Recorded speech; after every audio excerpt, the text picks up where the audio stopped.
Triwandi, misalnya kayak begitu kan, langsung dia langsung, oh oke.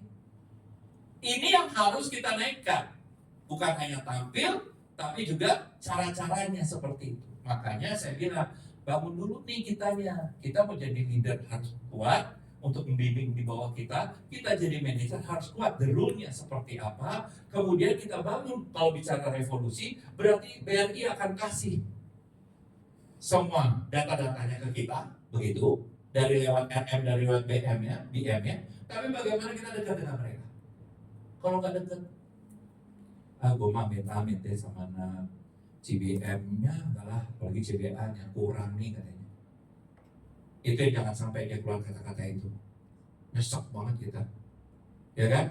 Apalagi kadang-kadang BFA kita kayaknya di luar dari bank lagi, nungguin kan gitu tuh.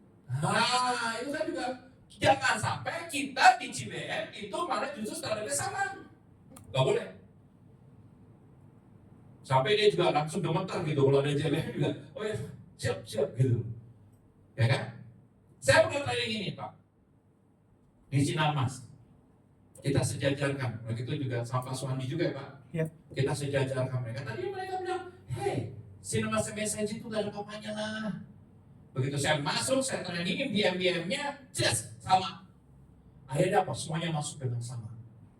Mereka tahu lagu kita tahu lagu mereka. Ini kan udah, kita tahu lagu BRI, mereka belum tentu tahu lagu BRI lagi. Betul apa betul? Karena mereka pastinya cuma BRI doang kan.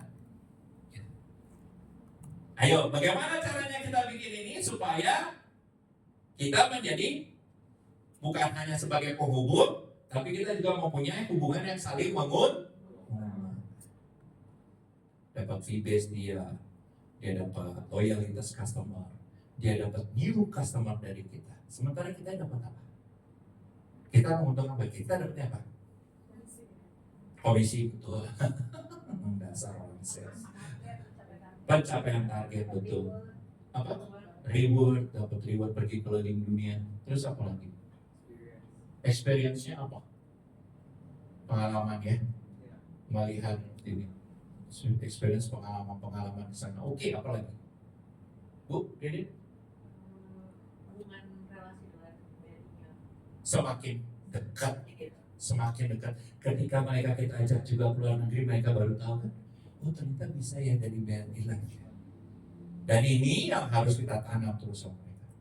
Hati-hati, kalau CBM sudah bergerak, ada pasti akan ikut sama kita. Udah kayak gitu. Mungkin sama BM, Pak, boleh dong Pak, dia akan usulkan ya kan? Pak, usul dong Pak, kita sama CBM kita kasih Pak yang ini Pak, biar langsung lancar Pak. Sama CBA-nya itu Pak. Itu yang kita lakukan. Setuju ya? Oke, klik satu nih. Ini ya, strategisnya menciptakan nilai lebih. Tanamkan itu. Prinsip kemitraan ya win-win itu artinya berapa ya? Berapa persen? 50-50.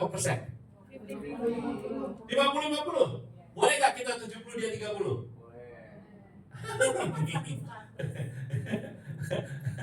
Boleh nggak dia 70 kita 30? Prinsipnya gimana?